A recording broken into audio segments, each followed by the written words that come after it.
बिस्मिल्लाहिर्रहमानिर्रहीम कुलू वशरबू वला तुसरिफू।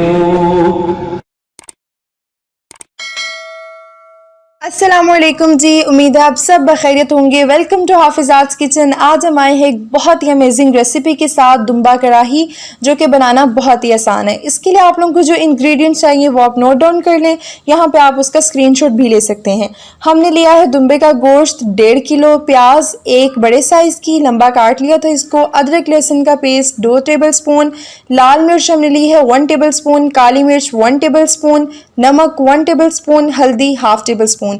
उसके अलावा हमने लिया है अदरक लंबा कटा हुआ 2 इंच का टुकड़ा, हरी मिर्च 2 से 3 अदद कटी हुई, टमाटर 4 से 5 अदद और साबुत हरी मिर्च हमने ली है 4 से 5 अदद। उसके अलावा हमने लिया है लहसुन का पानी तकरीबन 1 लीटर। अब करते हैं हम इसकी तैयारी शुरू। अच्छा जी, सबसे पहले हमने प्रेशर कुकर में ऐड किया है जो हमने लहसुन का पानी बना लिया था, बॉईल कर लिया था, वो हमने ऐड कर दिया। ये पानी अब नीम गर्म है, ये बिल्कुल भी जो है वो गर्म नहीं है, ठीक है, नीम गर्म है ये। अब हमने इसमें ऐड कर दिया है दुम्बे का गोश्त और इसको हमने रख देना है कुक होने के लिए। इसके अलावा हमने इसमें ऐड किया है बड़ी इलायची और दालचीनी का टुकड़ा, या आप दे सकते हैं 3 टुकड़े इसके छोटे से हमने इसमें ऐड कर दिए हैं और इसको जो है वो हमने कुक होने के लिए रख दिया है। पानी थोड़ा सा कम पड़ा था, मैंने और ऐड कर लिया है ताकि गोश्त अच्छे से अंदर डिप हो जाए। आप इसकी जगह लहसुन के पानी की क्वांटिटी भी बढ़ा सकते हैं, ठीक है।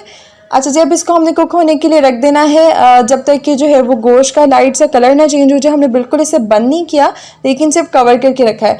अच्छा, आपने इसे कुक करना है यहाँ तक कि इसके ऊपर जो ऊपर लेयर है उस पर कुछ इस तरह से मटेरियल आ जाएगा, कोई झाग सी बनना शुरू हो जाएगी। आपने इसको सेपरेट कर लेना है, इसको बिल्कुल भी अंदर मिक्स नहीं करना, ना ही इसके अंदर कुक होने देना है। आपने इसे तब तक पकाना है जब तक इसकी अपर लेयर जो है वो बिल्कुल साफ़ हो जाए और उसके ऊपर किसी किस्म का कोई भी मटीरियल नज़र ना आए।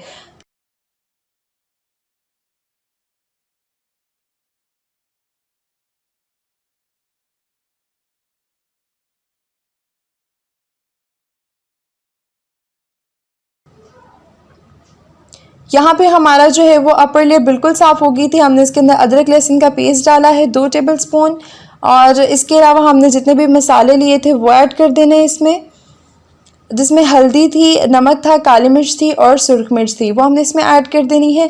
इसके अलावा हमने जो प्याज काट लिया था वो ऐड कर देना है इसमें, और हमने टमाटर को जो है वो बड़े पीसेस में कट कर लिया था, हमने वो ऐड कर लिया है और साबुत हरी मिर्च इसमें ऐड कर दिया है और इसको अच्छे से मिक्स करने के बाद इसको हमने कवर करके रख दिया है।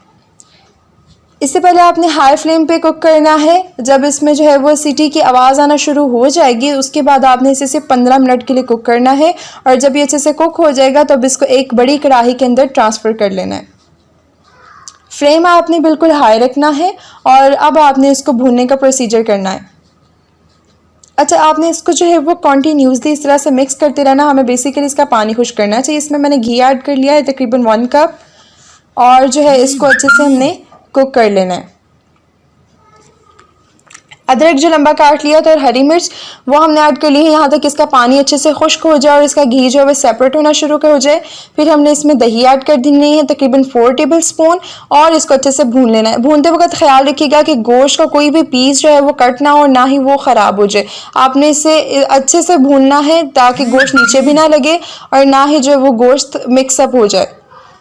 यहाँ पे गोश्त अच्छे से भुन चुका था। हमने इसमें जो है वो गरम मसाला डाला है हाफ़ टी स्पून, और हमने इसमें काली मिर्च डाली है तकरीबन हाफ़ टी स्पून। हमने पहले भी काली मिर्च ऐड की थी, अब जो है दोबारा हमने इसमें हाफ़ टी स्पून काली मिर्च ऐड किया और उसको हल्का सा हमने भूनने के बाद इसको डिश आउट कर लिया है।